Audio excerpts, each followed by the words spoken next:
Incwadi yabaseKorinte besibini, isahluko sokuqala, iyafundeka.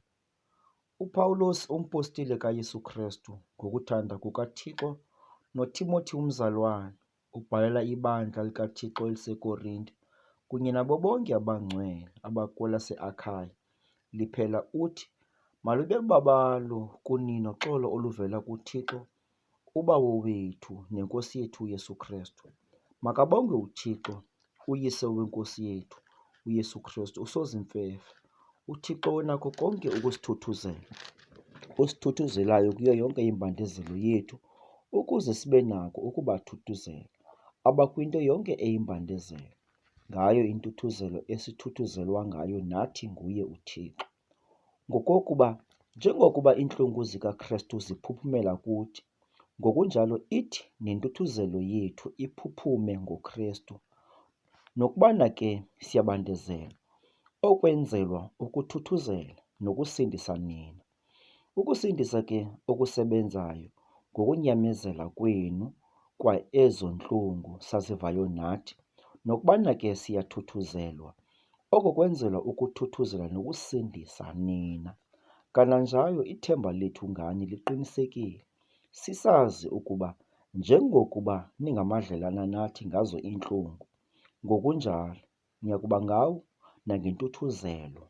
Kuba asithandi ukuba ningayazi, bazalwane, imbandezelo yethu eyasehlelayo kwelase-Asiya, ukuba saxineka ngokungxamisekileyo ngaphezulu kwamandla ethu, ngokokude sibuncame kanye nobomi, sesuka ngokwethu saba nesigwebo sokufa ngaphakathi kwethu, ukuze singabi ngabazithembileyo, sithembele kuThixo lo ubavusayo abafileyo, owasihlangulayo ekufeni okungako, usihlangulayo nangoku, sithembele kuye ukuba usaya kusihlangula.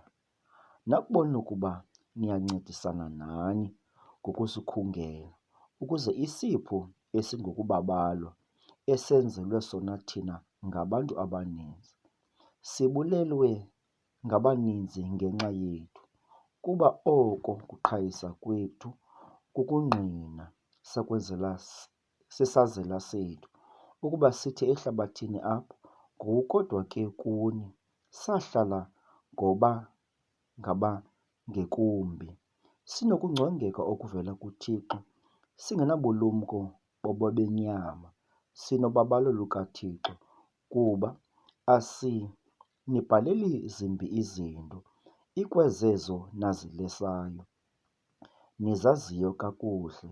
Ndiyathemba ke ukuba niyakuzazi kakuhle kude kuse ekupheleni, njengokuba nasaziyo kakuhle ngokuyinxenye, ukuba siliqhayiya lenu, kwanjengokuba nani nilelethu ngemini yeNkosi yethu uYesu Kristu.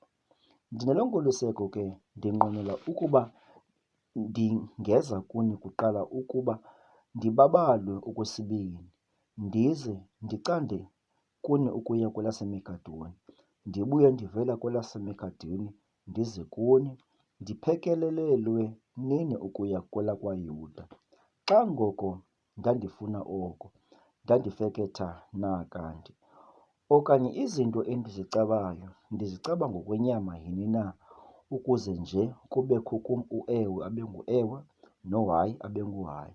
Uthembekile nje uThixo, ilizwi lethu kuni alibanga ngu-ewe no-hayi, kuba yena okaThixo unyana, uYesu Kristu, owavakaliswayo phakathi kwenu, sithi, ndim noSilvano noTimothi, akabanga ngu-ewe no-hayi, kuye ungu-ewe kakanye, kuba kangangoko angako amadinga kaThixo, u-ewe ukuye, no-amen ukuye, ukuze kuzukiswe uThixo ngathi, osiqinisileyo ke ndawonye nani kuKristu, osithambisileyo ke nguThixo osityweni, wasiqinisa wasinika isinyaniso somoya, saba sezintliziyweni zethu.